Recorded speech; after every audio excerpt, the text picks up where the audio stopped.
Welcome back, everybody, to another Weiss Camera Action. I am your host, Aaron Weiss, alongside the apple of my eye, Erica Weiss. Howdy, howdy. Apple of your eye, that's cute. Yeah, the apple of my eye. You know what? Apples are also one of my favorite fruits.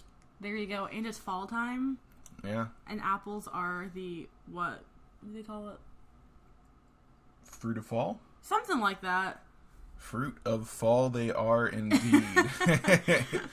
If you're wondering why we're talking about apples and fruit, that's because, depending on when you're listening to this, we either are about to go apple picking with the Peelers and the Seagraves, friends of the show, or we just got back from apple picking with the Peelers and the Seagraves, and I'm sure we had a lot of fun. So, depending on when you're listening to this, it's fall, y'all. Yeah, it is. And you know what? What better movie series for the fall than Harry Potter? Debatably Twilight. Debatably Lord of the Rings. Anyway. Anyway, no future spoilers. So, yeah, this week we are going over Half-Blood Prince, aka Year 6 of Harry Potter. And you know what? Erica, this book is my favorite Harry Potter book. Yes, I did know that about you. And I don't think I had fully fathomed it and appreciated it for what it was until I met you. And I don't think I know anyone other than you who says that Half-Blood Prince is their favorite book. It's definitely one that, for me, it comes before, you know, the finale, and the finale is just so fantastic that I guess it was hard for me to fully fathom how good this book is, but you're right. I mean, it's so good, and, you know, we'll get into it more, obviously, but I think we needed Voldemort's backstory before we were able to get into the biggest battle of, right, you know, fully trying to defeat Voldemort, which is, of course, what's going to happen in the finale, but exactly. We needed his backstory before we could get there, and I think that it was delivered in such a perfect way. And the method that they used to get his backstory was set up very well in the previous two books. Yes. So it's just great. Yes, exactly. And, you know, before we actually get too much into our analysis or reading the synopsis, let me just remind you that this is Weiss Camera Action, where each and every week, each and every time we upload, Erica and I talk about movies that we're watching. And right now we just happen to be watching through the Harry Potter, and I know what you're thinking. You guys have been watching Harry Potter a really long time. And you know what? That's not exactly true, because we started it on a previous watch through, and then it just enough time passed that we started watching them again, and now we're here, pretty much. So if you are thinking that we've been watching Harry Potter for a long time, the answer is kind of no, but in a much more real sense, it's kind of yes. It's kind of yes. So, yeah, if you want to be a part of the show, email us at weisscastpodcast@gmail.com, and you can send us your tweet reviews. I'm gonna change the name to tweet reviews, because I don't want... People don't know what Darmok is. Also, you could support us on Patreon, patreon.com/weisscast, where that's about to be revamped. So be on the lookout for that. Let's get into it. So we talked about the book a little. What did we think about the movie? Like, what do you feel about Half-Blood Prince? The movie, to me, is one that grew on me. And I had to find a way to take it less, I don't want to say less seriously, but I had to stop expecting the book when I watched the movie. So y'all may remember on my Goblet of Fire, when we did Goblet of Fire, that review, I kind of dug in on Goblet of Fire a little bit, because not only is it one of those that isn't super faithful to the books, which I get, it's a very, very long book, so you can't make a movie that covers, 750 pages, but even at that, the movie to me just falls flat. Yeah. And I used to feel very similarly about the Half-Blood Prince movie, because to me, it falls flat in terms of staying faithful to the story of the book. But now that I've been able to get past that, I kind of think it's fun. It doesn't take itself too seriously at times. I feel like this is kind of the beacon of light in the very dark movies that are the last 4 or so. It's more comedic. It's less all gloom and doom and more teenage romance and, Daniel Radcliffe really kind of flexing his comedy chops, and it's, I just think it's a good one. Even though there are going to be moments that I am going to nitpick at for sure, because I just don't understand why certain scenes happened. Yeah. Like what on earth the writers and directors were thinking putting that in the movie. I honestly cannot figure it out. But overall, I enjoy it a lot, and I look forward to watching it every time I watch it. Whereas for the 4th movie, I'm only watching this because I have to. Not that I have to, but I'm only watching it because I'm rewatching Harry Potter right now. Right. And, kind of to your point about Daniel Radcliffe, like, this movie, in a way, kind of foreshadows his career. Yeah, I agree. Because he goes on and does many comedic roles. Mm-hmm. And he's about to come out with the Al Yankovic story, the movie, and it's supposed to be really good. Apparently he's fantastic in it. I'm sure. And I'm very excited about that. Daniel Radcliffe is so strong. I think for me, he's the strongest part of this movie, like, of the 3 main characters. Yeah. I think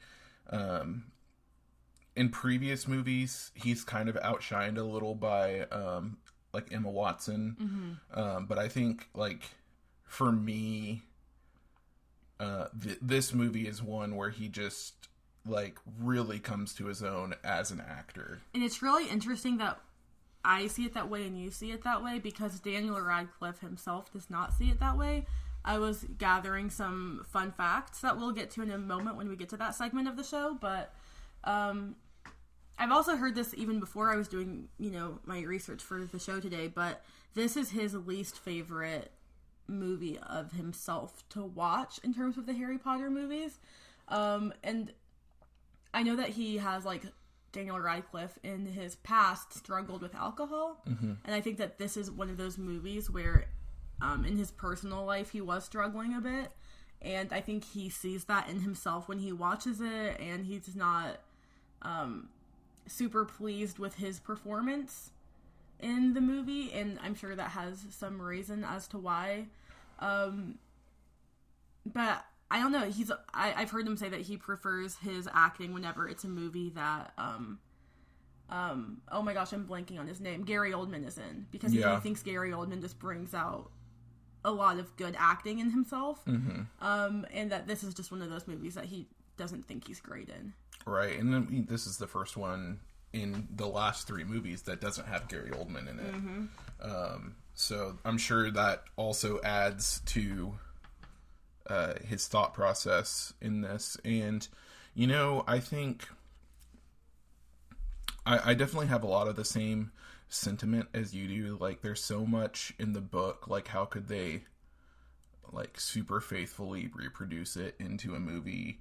I think for the most part they did a good job. For me, it's not what they took out from the book that bothers me. It's what they added to the movie. I don't mind that they left out certain facets of the book, but they just threw in some weird crap that I can't quite wrap my head around. Right. Which we'll get to in the synopsis. But Yeah. And you know what? Let's hop into fun facts, and then we'll hop right into the synopsis. So yeah, Erica, give us some Wingardium Factiosas. I absolutely will. I cannot believe you just said that.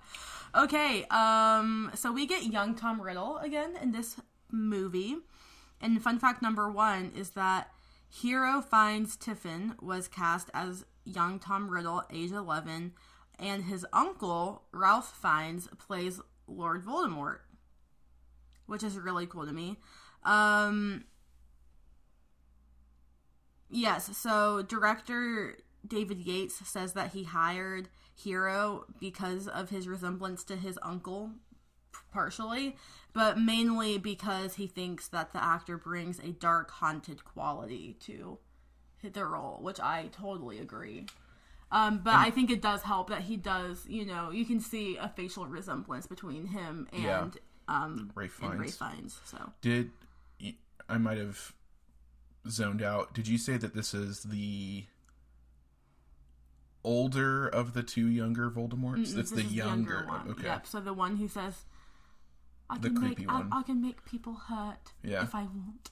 The creepy one. Yeah. Well, yeah, that's really cool. And that's actually kind of shocking because in my mind's eye, the older one, the one that we catch up with at Hogwarts,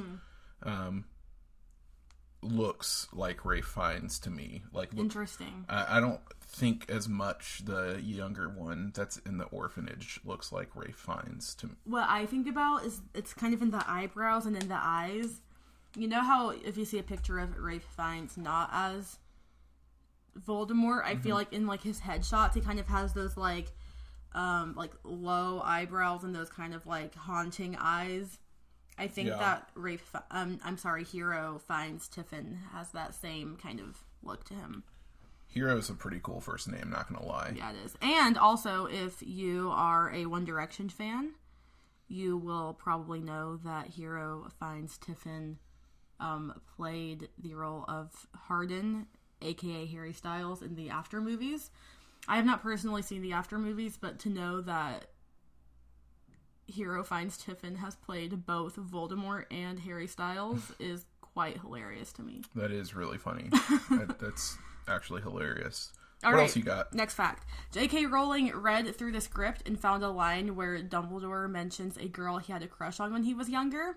And after reading it, she had to inform the filmmakers that Dumbledore is, in fact, gay. So this is the first movie, or this movie, actually, is the catalyst of J.K. Rowling sharing with the world that she wrote Dumbledore as a gay character.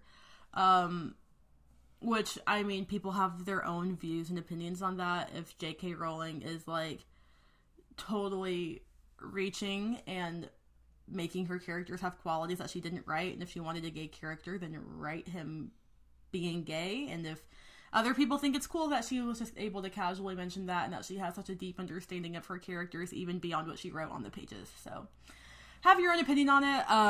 But anyways, the last fact that I have for everyone is that there are several Easter eggs that can be seen in the Room of Requirement as Harry and Ginny enter it to hide the Half-Blood Prince book. One of them is the Mirror of Erised. You can actually see that in the background. And another one is the harp that was used to help Fluffy, the three-headed dog, sleep all the way back in the Sorcerer's Stone. And if memory serves correct, he literally had to move the diadem to hide the... In the book, yes. I don't think that's a movie thing. Okay. Yeah. Yeah.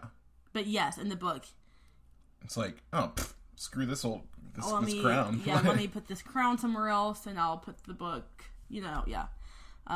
Which helped Harry actually find it. You know what? We won't get there yet. Yeah, no future spoilers. No future spoilers. But yeah, those are the 3 fun facts I have for y'all today. Well, thank you so much. We're going to get right into the synopsis. So, picture this. Before the school year of 1996 and 1997, Harry Potter, aged 16, went with Dumbledore... Harry Potter, age 12. Sorry, I had to do that. Go on, I'm so sorry. Went with Dumbledore to the home of Professor Horace Slughorn, which is just a god-awful name. It is, but it couldn't be a more perfect name for this character. Yeah. And I don't know if I want to get into this now, but I love and hate the casting.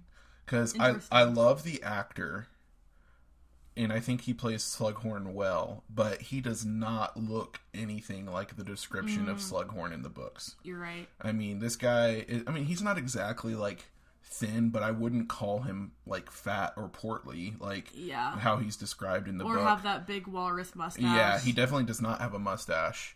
I kind of picture Slughorn a little bit like how they cast Uncle Vernon. Yeah, I could see that for sure. I think Vernon and Slughorn are actually described quite similarly. They are. And I think the only thing is that Slughorn is almost like a 40-year older version of Vernon. Vernon, yeah. Yeah, and honestly, I think that if they hadn't, like, I think they could have switched the castings almost, like in the movie. No, because I think I think they could have, and it would have been fine, but I don't think that would have necessarily been a better casting, because we basically just need two Vernon Dursleys. I think that, and that's not even to say that the actor who played Slughorn wasn't good, but I just don't think that it looks like how he's described. But also, I don't really mind. Yeah. I think that Umbridge doesn't look how she's described either. She's supposed to look like an ugly toad. And I think that the actress that plays Umbridge is kind of a cutie, you know? Yeah, but so she's like a cute toad, not an ugly toad. You know what I mean? Like... Not really. Like, I don't know. When I think of a toad, I think of not at all what Umbridge looks like in the movies.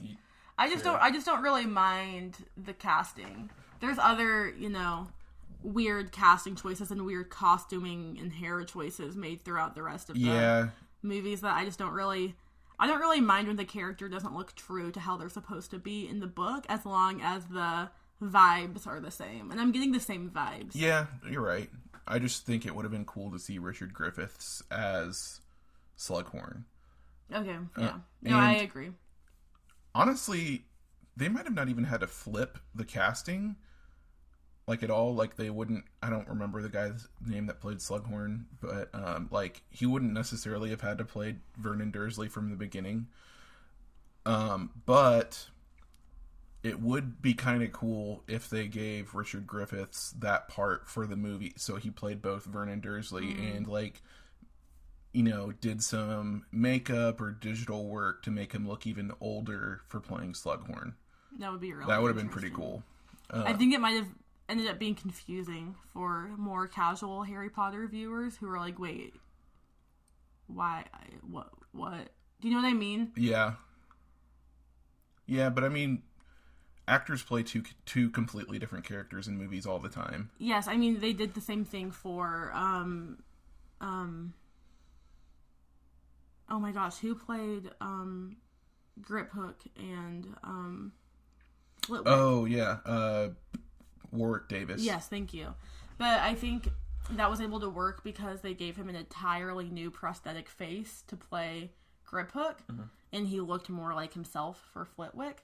So I don't know. I feel like they would have had to pretty much give that actor a whole new prosthetic face in order for it to not be obvious that it's the same person.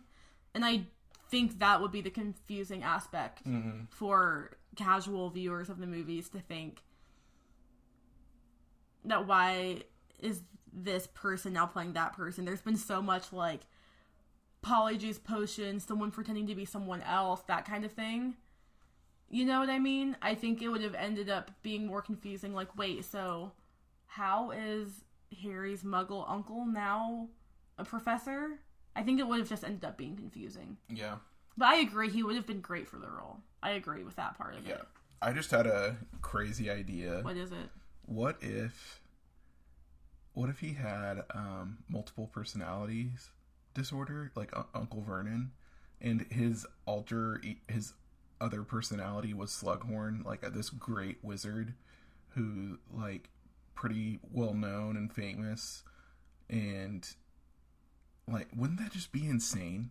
Yes, but that's just the thing, is that we know too much about Vernon Dursley's personality to know that, like,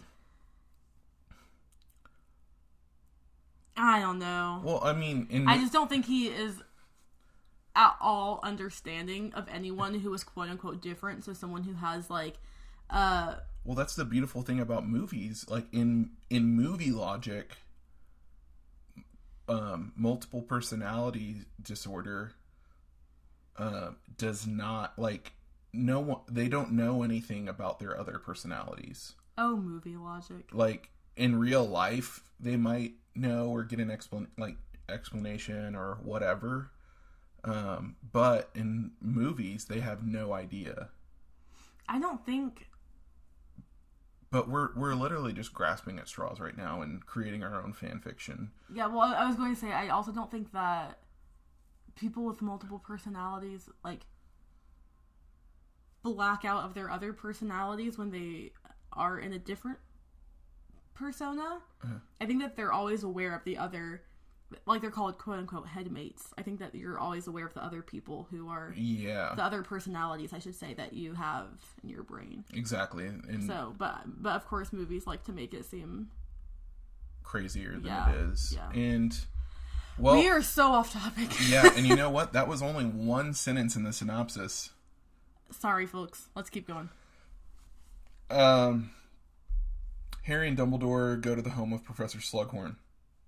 He was hiding and agrees to return to teach potions at Hogwarts.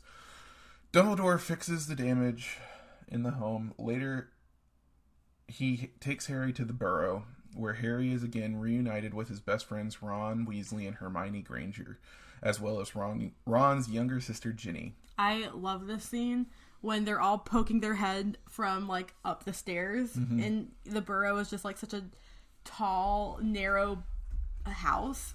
So, like, Ron pokes his head out and is like, "Is Harry here?" And then, like, you know, they all, like, Hermione's head from, like, a couple stories up pokes her head out, like, "Did I hear an owl?" Like, it's just really funny. So, yeah, I like that scene a lot. Yeah, it's a really good scene. Harry states that he believes Voldemort made Draco, like Draco's father, a Death Eater. Ron and Hermione are skeptical. Aw, they skipped a whole scene that made Harry think that. Oh. The scene when they go to Diagon Alley and they get to see Fred and George's joke shop. Oh, yeah. And then they follow Draco, and that's what makes Harry believe that. The joke shop is awesome. Yeah, the joke shop is awesome. It's such a cool set. Weasley Wizard Wheezes. Hey, how much for this? 5 galleons. But How much for me? 5 galleons. But I'm your brother. 10 galleons. On the train, Hogwarts Express, Harry eavesdrops on Draco using the invisibility cloak. He lies on the baggage shelf, hoping Draco did not notice. Once the train arrives and the students, including Ron and Hermione, exit, Draco uses Petrificus Totalis on the invisible Harry. He pulls off the cloak and stomps on Harry's nose, which literally looks like the most painful thing. Like, I can't imagine just someone just stomping on my face like that. I have broken my nose before, given I was a baby and I don't really remember it that much. But I have, and I just know, like, that feeling of the crunch of the nose is just, like, and to have someone stomp on your face, I can't even imagine. And I mean, it's different than, like, running into a door frame or whatever. Or jumping off the couch and slamming your face onto the coffee table. Or even a punch. It's different than a punch, too, because it has, like, that downward... I feel like Harry should be dead. You know what I mean? Oh my god, like, I feel like his skull should have cracked. Yeah, exactly. Because in the movie, I feel like it's a couple kicks or a couple... it's just one. It's just the one? But the weight of it and the sound of the crunch is so bone-chilling, you feel like you just watched someone get stomped on multiple times. Yeah, exactly. And Draco covers him saying, "Enjoyed the ride back to London." After Draco is gone, Harry's close friend, Luna Lovegood, rescues him with the Finite Incantatum spell. There you go. Finite Incantatum! I don't know why I thought it was pronounced differently than that. This ends Draco's curse. She was able to find him due to his head being full of rat spurts. They walk to the schools. Your head's full of them. Gosh, I love Luna. They walk back to school, and Luna is like, "Oh, do you want me to fix your nose? I know the spell." And Harry's like, "Oh, have you ever fixed a nose before?" And Luna's like, "Nah, but I've done a few toes, and how different are they really?" Poughkeepsie! Yeah, and she fixes his nose, and the bone is fixed, but he still is covered in blood. So it's just a funny scene where she says, "No, but I've done a few toes, so, you know, you want to be the guinea pig for my first nose?" Later, Dumbledore announces that Snape is now Defense Against the Dark Arts teacher at Hogwarts, due to Slughorn resuming his position as Potions Master. He explained that students were searched when they entered because of safety now that Voldemort is powerful again.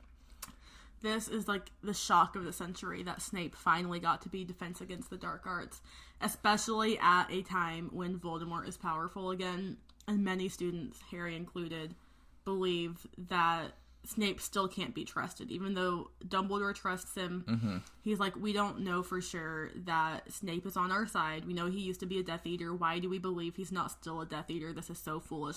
How can he be teaching us Defense Against the Dark Arts? Exactly. It's a really intense, wild scene, and the tensions are so high in this book and movie as to where Snape's allegiance truly is at. Right. And it just, this move of making him the ADA teacher does such a great job in heightening that tension. It really does. At school, Harry and Ron have to borrow the needed textbooks for Slughorn's potions class because they don't have their own yet. Harry's copy is inscribed on by the Half-Blood Prince. This owner annotated the book with additional instructions, spells, and recommendations that allow Harry to excel in the class. Dumbledore shows Harry memories of a young Tom Riddle in the orphanage. I'm sorry, I don't want to interrupt you. I just wanted to include an important note about the Half-Blood Prince book. Yeah. Which is that Harry gets it. It's full of all of these, add-ins that someone hand-wrote in about how to, do potions and make them better and stuff. Well, Harry uses that book to brew the potion that's assigned to them the first day of class, and he does such a good job that Slughorn awards him with, help me out. Awards him with... Felix Felicis. Yes. And that's an important note to make, because that will come back into play several more times throughout the movie. Yes, it will. And, this is the first time Harry's ever done, exceptionally well in potions. He's always been, decent, able to get by. Yeah, he even gets a E on his OWL, which is it's basically the equivalent of a B, which is good, Yep. Anyway.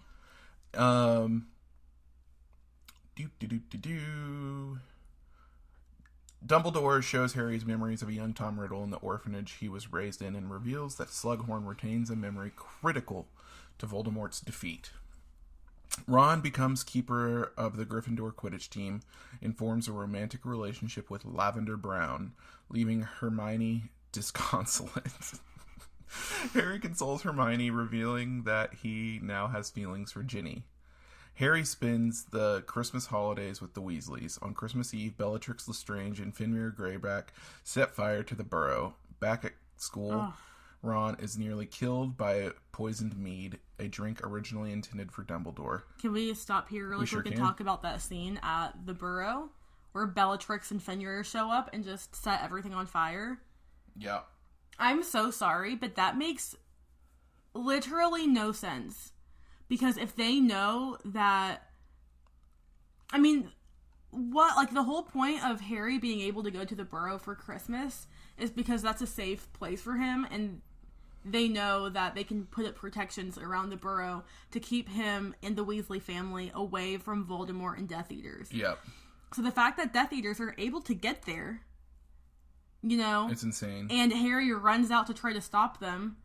What was stopping them from just touching their dark mark and having Voldemort come right then and there to get Harry? I mean, that scene, that's one of the reasons why I did not like this movie for so long, because this scene doesn't happen in the book. And it happening in... I thought they came, but they didn't destroy the house. No. They didn't come at all? No. Because who does come, actually, is Percy and the Minister of Magic. Yes. They both show up at Christmas time at the burrow, and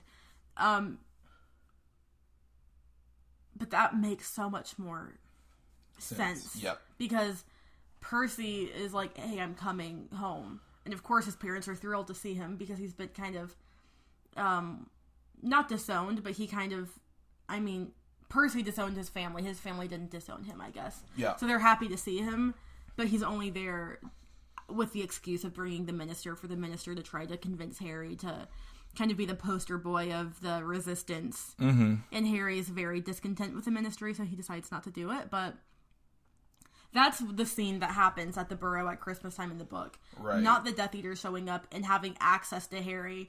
And what does Bellatrix do? Burn down the Weasley's house instead of trying to capture Harry to bring him to Voldemort. I mean, it makes no sense. It's basically just a fun midpoint battle for no reason other than the movie needing another action scene because it had been kind of slow and actionless up until that point. Right. And I don't mind it being actionless up until that point because we could have had a big battle scene at the end to make up for it, which would have been awesome. The astronomy tower. Yeah, it would have been awesome, but anyways, I could just go on about how much I dislike this scene. This scene to me is what makes this movie. The movie could have been excellent, and to me, this knocks it down a bit. Yeah, I knew that you didn't love this movie as much as, I mean, obviously I don't. We haven't gotten to it yet, but like I love the book way more than the movie, and I don't think I completely knew the reason why this scene specifically, but you're right. It makes absolutely no sense if you think about it. And thinking, like, I mean, how long do you think this sequence lasts? Like 5-10 minutes? Something like that. If they had cut this and done the astronomy tower battle a little better, a little more fleshed out, like that really, I mean, honestly, this would probably be my number one movie if they had done that. I agree. And also the last two movies had been PG-13. And this movie is randomly PG. Yes, it is. And, like, based on the book, this movie should not be PG. Like, yeah. You know, I mean, it should be at least PG-13. Like, there's some real graphic violence in the book that we just don't see in the movie. And I'm not saying that I have to see Fenrir being Fenrir. But, like, as long as it's implied, that would be cool. You know what I mean? Like, if I saw him about to attack Bill Weasley, I'd be like, oh, shoot, I know what's about to happen. Instead, we just see Bill in the next movie with a big scratch on his face. And he's like, yeah, look what happened to me, guys. Anyway, and that's it. Yeah. Yeah. Crazy thing, I was on my way to work and I got mugged. Anyway, so I just wanted to make sure we had a second to talk about that scene before we moved on to the next one. Because, I mean, that scene to me is just... It's like an unforgivable... And it's also the scene where Ginny bends down to tie Harry's shoe. That's where that scene kicks off. Yeah. And she just goes, shoelace. And it's like, don't put Ginny in this movie just for her to be boring. I know. Like, we were talking about this earlier, actually, about how... I don't necessarily mind that Ginny is more of a background side character in the movies, whereas in the books she's like a total badass front and center, and especially in the last 3 or so books, you know, she's really a prominent, very there character. And it's not really like that in the movies, which I don't really mind, but I don't want her and Harry's flirting to be so stupid to the point where she just says, shoelace.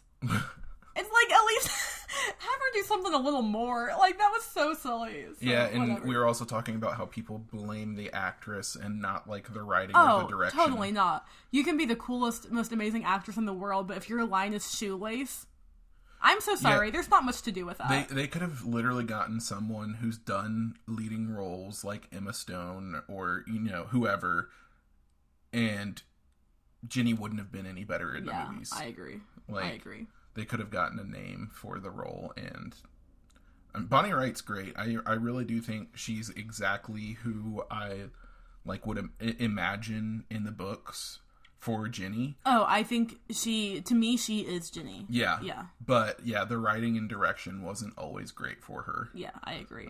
Which I don't usually mind again. Right. I'm like, okay, I get we can't always have exactly what we want from the books. But to make her say shoelace, I just don't think I'll ever get over that. Yeah. Goofy. Anyway. Well, also, this synopsis left out a pretty important part. It's, they're at Hogsmeade, and Katie Bell yes. gets the cursed necklace, and has a near-death experience, quite literally, and which is kind of the first sign that someone is starting to get to Dumbledore, because when she's finally her friend that's with her says, I don't know where she got this necklace from, but she was insistent on getting it to Dumbledore. So she was cursed, she was imperious, we don't know by who, but she was imperious into believing that she had to give this cursed necklace to Dumbledore, and if you fully touch the necklace, it will kill you. But what happened is that she touched it through her hand and she had mittens on. Yeah. She had mittens on, so it didn't fully give her the full effect of it, but she was still cursed and in the hospital for a month or something like that. But it didn't fully kill her. But this is the first sign that someone is trying to kill Dumbledore. And I bring that up because we just read about the poisoned mead. Yeah, so let's get to that. Yeah, the poisoned mead was not too long after this. Yes. It was the second attempt on Dumbledore. So Harry spends Christmas holidays with the Weasleys. On Christmas Eve, Bellatrix Lestrange and Fenrir Greyback set fire to the burrow. We just talked about how much we hate that scene. Back at school, Ron is nearly killed by poisoned mead. You know what they say, if you're underage, don't drink. But he got the mead from a teacher. I know. Originally intended for Dumbledore. While recovering, Ron murmurs Hermione's name, causing his breakup with Lavender. I love that broke them up. I know. Like, honestly, what a badass way to break up with someone. Just like, you're not even in your own mind. You're just like thinking about your crush, and you accidentally tell your girlfriend who you don't like that you're thinking about another girl. Yep. Yeah. And this is great because this is what ends up mending Ron and Hermione's friendship, and Ron doesn't even know it. Yeah, and from then on, Hermione just stays by Ron's side, like holding his hand, checking on him, making sure. Like it's a really sweet scene, and it's the scene that gives Hermione that hope that eventually they will end up together. Yeah, I just think it's really sweet, and it's the best because Ron would never have had the guts to tell her that he liked her. You know. So it's just kind of a sweet thing that he was able to tell her in a way that he didn't have to have the guts to do it. He didn't even know that he did it. It's cool. Yeah, subconscious. Woo! Yeah. We love it. Yes, Harry confronts Draco in the same bathroom where the Chamber of Secrets is, right? Isn't that the same? No way, is it? Is it not? It's a bathroom. But oh my gosh, it is. It's Moaning Myrtle's bathroom. Because in the book, Draco ends up confiding in Moaning Myrtle about how scary his life has been recently. So you're absolutely right. I totally forgot about that. Same bathroom where the Chamber of Secrets is. Confrontation, and Harry injures Draco with Sectum Sempra, a curse that was taken from the textbook of the Half-Blood Prince. Snape suddenly enters and quickly heals Draco's wounds. Fearing the book may be filled with more dark magic, Ginny and Harry hide it in the room of requirement and share their first kiss. Bow chicka bow wow. Boy, was it just an average kiss. Like, you know what I mean? Like, yeah, the sparks were not flying. There was more sparks for Harry and Cho, I think. No, Harry and Cho's kiss was pretty bad too. You think it was worse? I mean, for Harry and Cho's kiss, they're like trying to have like a long passionate kiss, but like their hands are by their side and they're just like it's just an awkward teenage kiss. Whereas I feel like this one between Harry and Ginny, it's still an awkward teenage kiss, but I don't think it's quite as awkward as Harry and Cho. Yeah, it's not the best kiss in the movies. We'll get to that in the next couple movies, I think. But yeah, I also think it just kind of shows that like we're not supposed to be mainly focusing on Harry's romantic side because that's not really. I don't want to say it's not important to him, but I don't see it as something that's central to him as a character. Now, that might be a controversial take because in the book, him and Ginny's first kiss is a huge, powerful moment for him. And it's like actually quite central to what's on his mind in that book. But I think that works because the book is able to flesh that out a lot more. I think if he were randomly to have a huge, like, romantic moment in the middle of this movie where the movie wasn't able to flesh out as much, it would have been maybe a little bit weird. I think that him just having, like, a quick kiss with Ginny makes more sense because the movie couldn't fully flesh out all of his feelings from the beginning like the book could. Mm-hmm. Does that make sense? Yes, it makes total sense. Harry succeeds in retrieving the memory from Slughorn. I think more things were skipped, but I don't really care.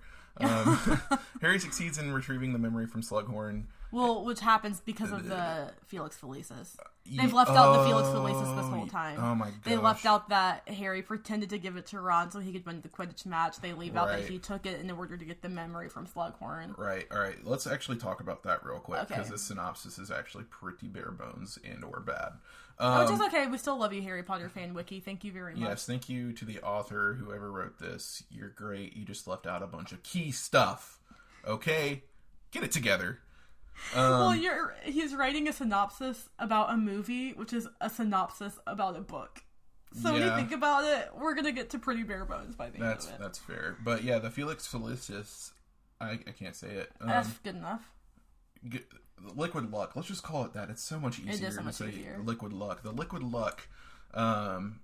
Harry fakes giving Ron some of it to win a Quidditch match after they had lost terribly in their first match, right? It was something like that. Also, Ron was like about to throw up and quit the team because he was so freaking nervous. Mm-hmm.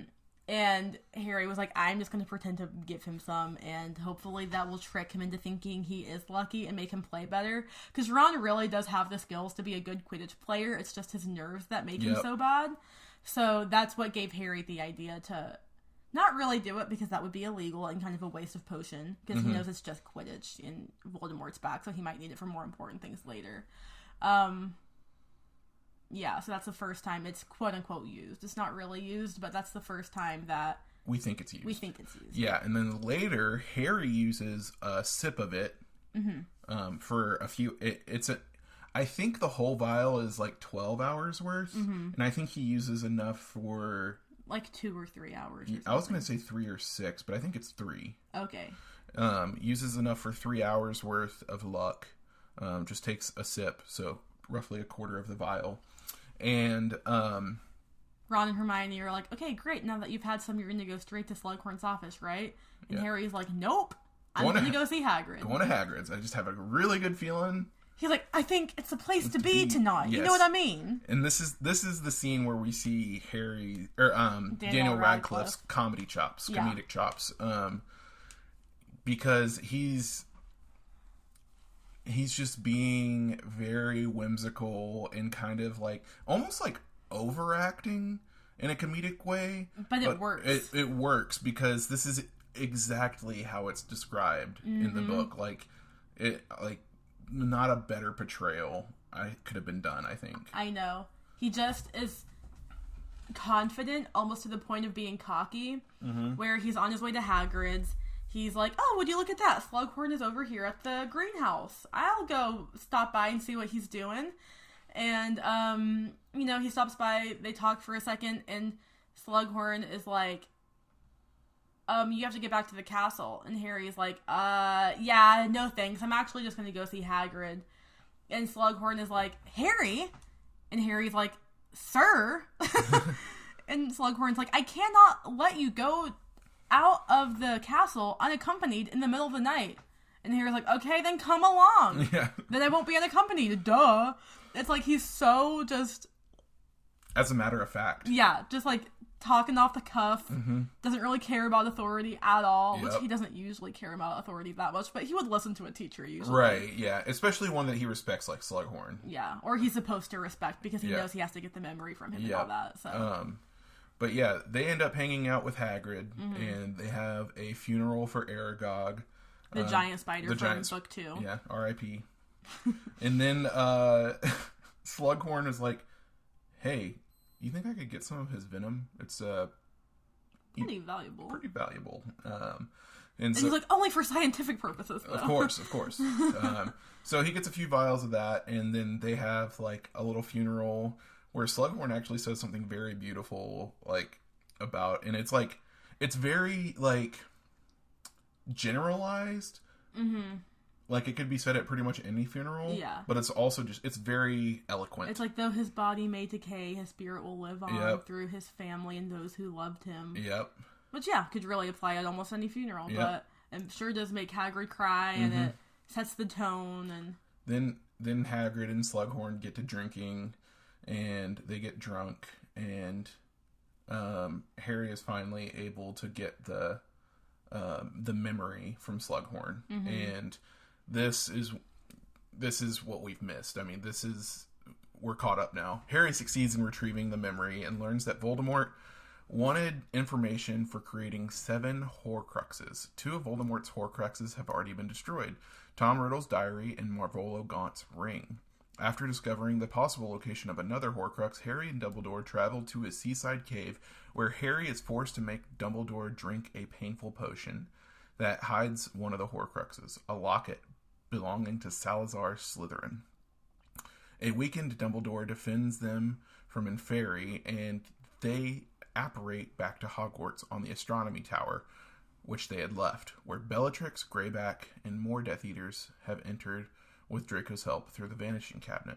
So all along in this movie, Draco is going to the Room of Requirement, using this Vanishing Cabinet, trying to make an apple go from one side of the cabinet, and it, just to briefly explain the Vanishing Cabinet, most of them have 2 cabinets, and how it works, it's kind of like a magical channel kind of between the 2 cabinets. You can send one thing from one cabinet to the other, and they can be in entirely different locations. But there can only be 2. There's only, like, I don't think that you can have, like, a network of them. It's not like I don't think so. network. I don't think so either. Yeah, I think you're right about that. Yeah, picture like the phone cup phones or whatever, like where you get like the paper cups and like a string and connect them. Right. It has to be like that. Yeah. And all along, Draco's been trying to get an apple, for example, to go from the cabinet in the Room of Requirement to one in some unknown location, and then for it to come back, and then he can finally do it. And then he tries it for the first time with a living creature. He tries it with a bird, and we just see him trying and failing, and it's been really eating at him. So we kind of get the idea that, first of all, someone's trying to kill Dumbledore. And second of all, that Draco has this sinister plan that he's not telling anyone about that is really tormenting him. So it kind of all comes together in this scene where he's able to get Death Eaters from the unknown location, which we learn is Borgin and Burkes, which is like this kind of creepy Do we learn shop. that in the movie? Yeah, he says it really quickly, kind of in a one-off line. I was able to mend it, and it has a sister in Borgin and Burkes. And we actually, in the movies, we never know why it's broken, but in the books, we find out that Peeves broke it. Peeves broke it, which we don't even have Peeves in the movie. We don't have Peeves in the movie, but yeah, it's really kind of an ingenious. Well, like even Dumbledore's like, oh, I didn't think of that. Yeah. So like Dumbledore's like legitimately impressed with Draco, which is weird, being literally seemingly on your deathbed, being impressed with someone who's about to murder you, or who intends to murder you. We learn why Dumbledore is able to be so nonchalant in this scene. Not even until the next book or the next movie can we figure that out. So, so good. The storytelling is just fantastic in this one. Dumbledore instructs Harry to hide as Draco arrives, revealing that he had been chosen by Voldemort to kill Dumbledore. Dumbledore lets Draco disarm him of the Elder Wand, which we don't know it's the Elder Wand at this point. So let's not read that little aside in the middle of this. Yes. And tries to kill the headmaster. However, he is unable to bring himself to do it, and Snape soon arrives underneath, telling Harry to be quiet. Goes upstairs, and he casts the Avada Kedavra curse instead, killing Dumbledore and blasting him off of the Astronomy Tower as Bellatrix conjures the Dark Mark into the sky. And this scene is exactly how you picture it when you read the book. I mean, it's just bone-chilling. Snape, this man who we do not know his allegiance, is he on Dumbledore's side? Is he on Voldemort's side? Both Dumbledore and Voldemort trust Snape with their lives. So whose side is he on? And he goes up to that tower. Dumbledore looks him in the eyes and says, "Severus, please." And Snape kills him. And we don't know why he says Severus, please. Oh my gosh. Also, I just got full body chills because... I did too, literally. Yeah. Literally. It's like, oh my... it's like the most heart-wrenching scene because this is, you know, for the first-time reader or the first-time viewer, you're like, oh my gosh, Dumbledore was wrong about something. You think that Dumbledore is like this perfect, all-knowing man. And for the audience, it cements the fact that Snape has always been on the other side. Yeah, it's so heartbreaking. And Harry is underneath the astronomy tower looking up through like the slots in the stairs and can only sort of see what's happening. Yep. And that's how he watches Snape kill Dumbledore. It's just, oh my gosh, this scene, although I do wish that it was the proper astronomy tower battle, like how we get in the book, I think that particular scene of Snape killing Dumbledore is done perfectly. Yeah, and I don't know this for a fact, but I suspect that either Alan Rickman told David Yates to stylize the falling, like how Dumbledore fell the way he did because of Die Hard, because Alan Rickman falls very similarly from Yakatomi Plaza. Like, if you look I've never seen Die Hard. Well, I'll show you the clip. Okay. But if you look at the clips side by side, it's a very similar fall. Really? And I don't know if he told David Yates about that or if David Yates was just a fan of Die Hard. But you don't think it can be a coincidence? You think it has to have been inspired? No, I think it has to be inspired. Okay. Because it's too uncanny. It's a very similar fall. And I mean, Alan Rickman's in both movies, so I just think it's one or the other. But anyways, dark mark into the sky. Harry attempts to curse Snape, but Snape overpowers him and reveals that he is the Half-Blood Prince. He says, "You dare use my own spell against me," because Harry tries to Sectum Sempra him. Yep. Harry returns to the school along with Hagrid to find the staff and the students mourning Dumbledore as they stare at his corpse, which is just so dark. Harry walks up to the body and strokes Dumbledore's hair, takes the locket they had recovered from the cave, and puts his hand on Dumbledore's heart as Ginny sits beside Harry and confronts him as he cries. Comforts him as he cries. Hermione starts crying, and soon McGonagall, and soon Luna, Ron, Madame Pomfrey, and everyone else except Harry and Ginny raise their wands into the sky and make the dark mark in the sky disappear. Which... So basically how this scene looks is they're not casting spells at the dark mark to make it disappear. They all just hold up their lit wand, like the Lumos spell, to like light the tip of your wand. None of them say Lumos, but they all hold up their lit wands into the air, which is just looks like a beautiful vigil for someone who's passed. And I think that the way it looks in the movie is that as they do that, it pans up as they see the lights emanating from their wands, and it pans up to the dark mark in the sky, which is slowly fading and fading and fading until it vanishes. And I don't think that was supposed to imply that they were casting some kind of spell at the dark mark to make it go away. I think it was more of an artistic decision to symbolize the fact that, you know, love overpowers evil, which is kind of the overarching theme and takeaway motif of these books and movies. And I just think that's a beautiful way to symbolize it, that something evil happened to Dumbledore, who is a, you know, hero of the story, and he was killed. And it seems like the most dark, evil moment of the entire series. And the dark mark is a symbol of darkness and evil. So the fact that these students and staff can show their love for the headmaster in this, you know, wand lighting vigil, if you will, is enough to overpower evil. I just think that I love that. Yeah. That was not in the book. That's the only thing that they added that I was like, wow, that's really beautiful, really actually. Beautiful. Yeah. We literally have, I'm just going to read this next line as the last line. Okay. Where was it? Hater. Harry later reveals to Ron and Hermione that the locket Horcrux was a fake. The locket contains a message from R.A.B., stating that he has stolen the real Horcrux with the intent of destroying it. So, we've done a lot of comparing to the book in this synopsis. Yep. So I think we're going to skip that. Yeah, I feel like I really have been able to let out all of my anger. Yeah. I think let's see. Let's get some Kadoo-ba-doo. Kadoo-ba-doo.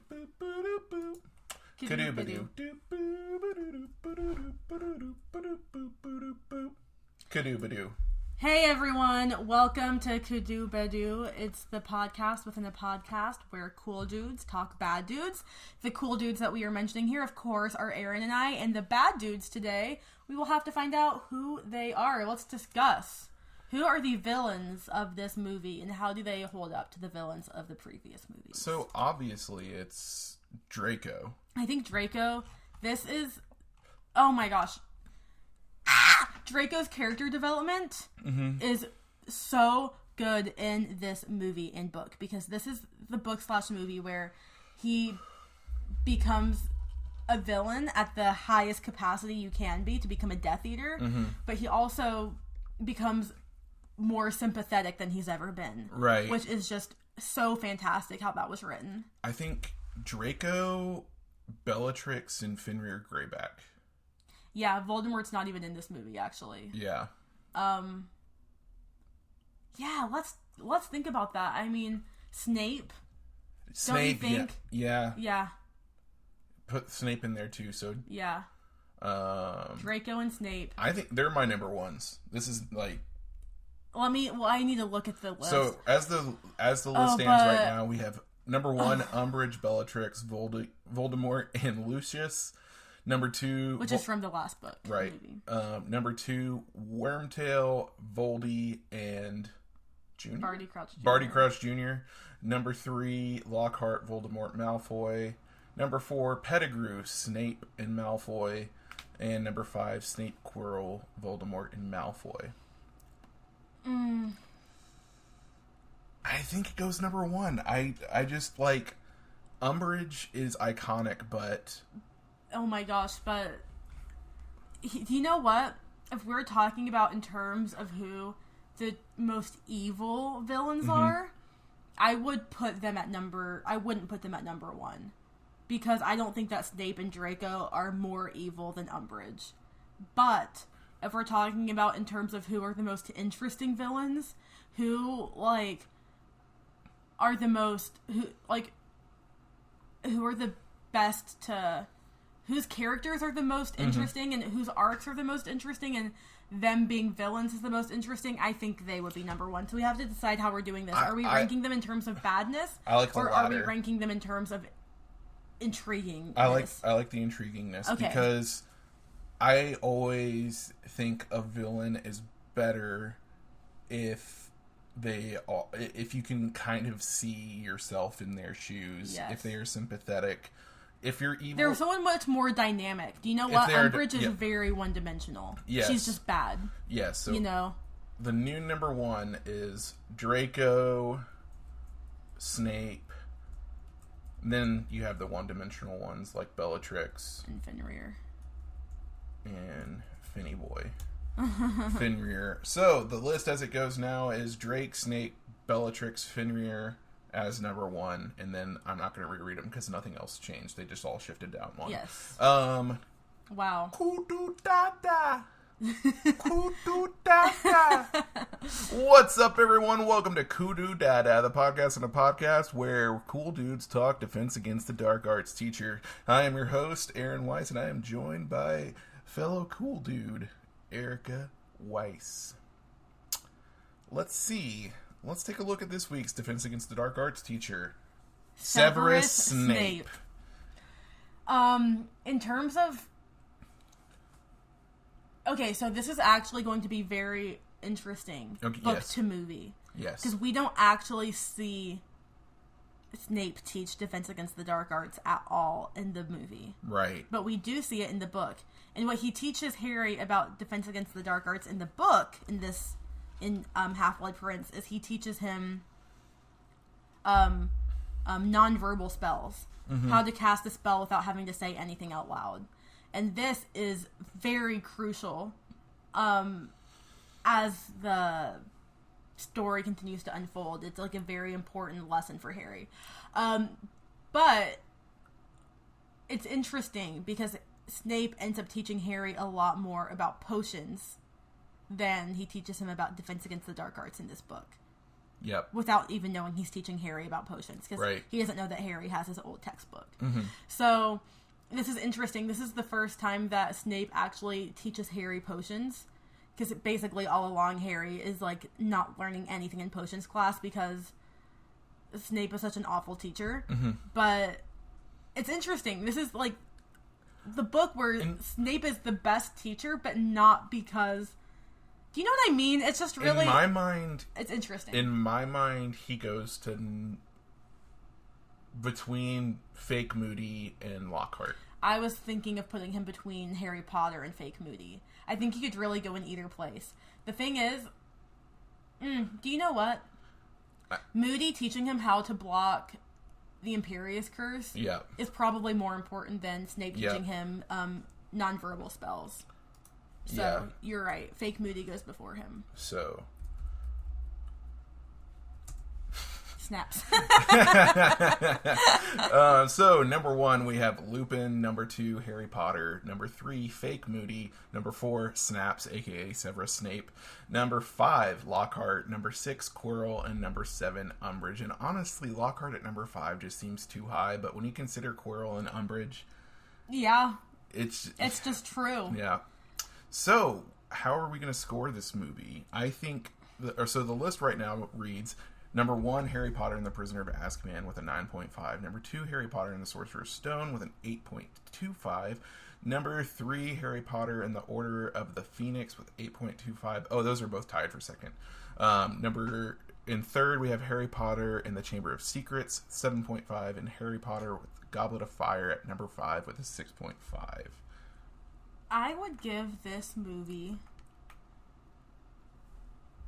Do you know what? I just really enjoy this movie, but there is enough about it that grinds my gears so much. It's hard for me to give it too high of a score. I might be inclined to give it a 7.5. Okay. I'm going to give it... I'm going to give it a 7. Okay, that's fair. So it's just below Chamber of Secrets. Honestly, that makes sense. And it's above Goblet of Fire, which also makes sense. Yeah. So that makes it an average of 7.25. So the book, right now at number 1, we have Harry Potter and the Prisoner of Azkaban at 9.25. Number 2, Harry Potter and the Sorcerer's Stone with 8.75. Number 3, Harry Potter and the Goblet of Fire with an 8.5. Number 4, Harry Potter and the Chamber of Secrets with an 8. And number 5, Harry Potter and the Order of the Phoenix with a 7.5. I would give this book... It's... you know what? I want you to go first so I can have a second to think about where I would put it. I'm giving this book a 9.5. Okay. I think it is very well paced. It is one of the longer books, but it doesn't feel like it's a longer book because, especially like... It's actually right in the middle of all 7 books. This is the 4th longest and the 4th shortest. Oh, interesting. Yeah.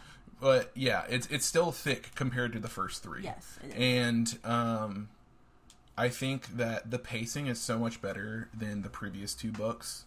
I think that, like... especially compared to Order of the Phoenix, like, that first half of the book is so slow. Yeah, oh my gosh. But right off the bat in Half-Blood Prince, you have things happening. You have interesting things happening. And you know what? Let's talk about what's interesting at the beginning of that book, because the first scene is the Muggle Minister of Magic. Yep. And the Muggle Prime Minister. Oh my gosh, I'm so funny. Yes, the Muggle Prime Minister.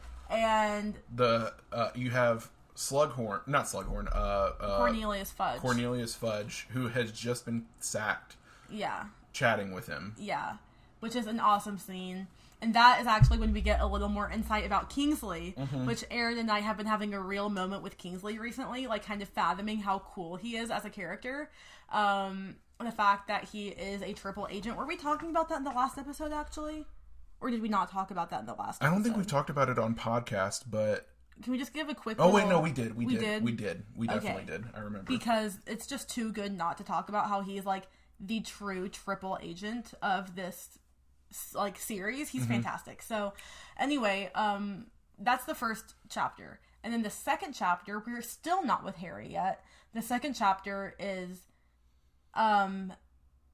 Bellatrix and Narcissa going to Snape's house and doing that whole unbreakable vow thing. Yep. And then the third chapter, we're finally with Harry. So it's one of those rare instances where we have multiple chapters in a row that are not from Harry's perspective. You know, where Harry doesn't even know either of those scenes were happening as they were happening. So it's just a really unique, when I feel like the formula of the Harry Potter books had been getting a bit repetitive. We start off and it's summertime, we're at the Dursleys, Harry's there, he's angsty, wanting to escape, wanting to get back to Hogwarts. This book does not start like that, and it's a very refreshing beginning to the book. Yeah, and I mean, that's part of the reason why I have it at a 9.5. Yeah. But like I said, the pacing's really good. You, like, the mystery's really good. It's not like a monster of the week type thing. I think all of the main characters grow exponentially in this book, maybe more than the previous 5 books. Oh, yeah. This is, we get great character development for Harry, for Ginny, for Draco, for Snape, for Ron, for Hermione. I mean, yeah, it's this. Yeah, wow. For Voldemort, even not necessarily like him as Voldemort developing as a character, but we get his backstory as an audience, which helps a lot. Which makes him multi-dimensional. Like, he's not just one-dimensional character. He's not just like an evil, like, being anymore. You see, like, kind of his rise and fall and rise again. Like, you know what I mean? You know like, what? This is very interesting. And I've kind of forgot about this. We even learn about how he was conceived. His mom was a witch, a very bad witch, couldn't do magic well at all. Was able to make a love potion, though. And basically get this muggle man that she was in love with, who didn't even know that she existed. She was able to feed it to him over the course of several years. And pretty much raped him. Yeah, make him believe that he was in love with her too. You know, be married, have a child. And it was while she was pregnant with Tom Riddle that she told him, like, she stopped giving him the potion and told him, look, I'm a witch, I've been giving you a love potion, but look at how happy we are, look at our life together. And of course he left her, because that's awful. And so yeah, Voldemort wasn't even conceived out of love, you know, which I think is kind of J.K. Rowling's way of showing that, like, at no point in Voldemort's life has he been shown love. Yeah. Not even when he was being made.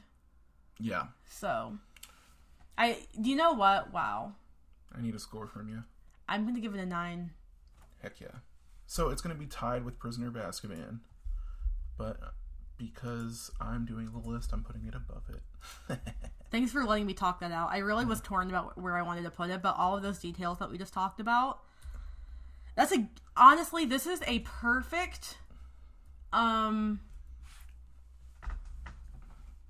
book before the finale. Penultimate book. There it is. It's perfect. It is untouchable to me. And I'm one, like, no matter what the media is, if it's a book, if it's a movie, a video game, a TV show, like, if it's in a series, a lot of times I am a bigger fan of the book or episode or whatever coming second to last, because so much happens. Yeah. And usually, and a lot of times the finale of whatever it is can be a letdown. A lot of times. That's so I'm not true. saying every time, but it's easier for the finale to be a letdown than for the penultimate installment to be a letdown. Right. Mm-hmm. That's so true. Because it's the penultimate installment that gears you up for the finale. So it's the one that builds the excitement. Yep. It's the one... Yeah. Wow. I just had a real moment with this book just now. Like, I'm fathoming things I've never fathomed before, so thank you for that. You're so welcome. And you know what? What? Pretty soon, we have some road trips coming up, some trips. Maybe we should start listening to the books again, because it's been about 2 years since we started listening to them. We started listening on our first trip back from Corridon, I think. Oh my gosh, which was November of 2020? Yep. Wow. Well, we didn't finish it, though, we took our time with that, because we finished it on the way back from our honeymoon, right? Yeah. Which was in October Yep. of 2021. Yeah. Wow, we took our time with that. Good for us. Well, we only listened to them in the car, mostly. That's true. It's just that when I am physically reading the Harry Potter books, I turn into, like... A little gremlin. Yes, literally a gremlin, and I will read through them in about a month. The fastest I've ever read through the Harry Potter books is 21 days, which is ridiculous. That's too much to be reading. Yeah. Like, I shouldn't have done that, but, yeah, I just think that's cool. We really took our time with that. I don't think I realized that. We should start listening to them again. I agree. So, what did you think about the book and movie Harry Potter and the Half-Blood Prince? We'd like to know your personal rankings, your thoughts, opinions. If you could, email us those at wisecastpodcast@gmail.com. Also, if you are still listening, to prove that you are still listening, email us whether you think that Snape is a good guy or a bad guy. Are you pro-Snape or are you anti-Snape? There's been a lot of anti-Snape sentiment lately, and I don't appreciate that. So, for now, we are your host, Aaron and Erica Weiss, and we will see you next week. Toodles! Wingardium Leviosa.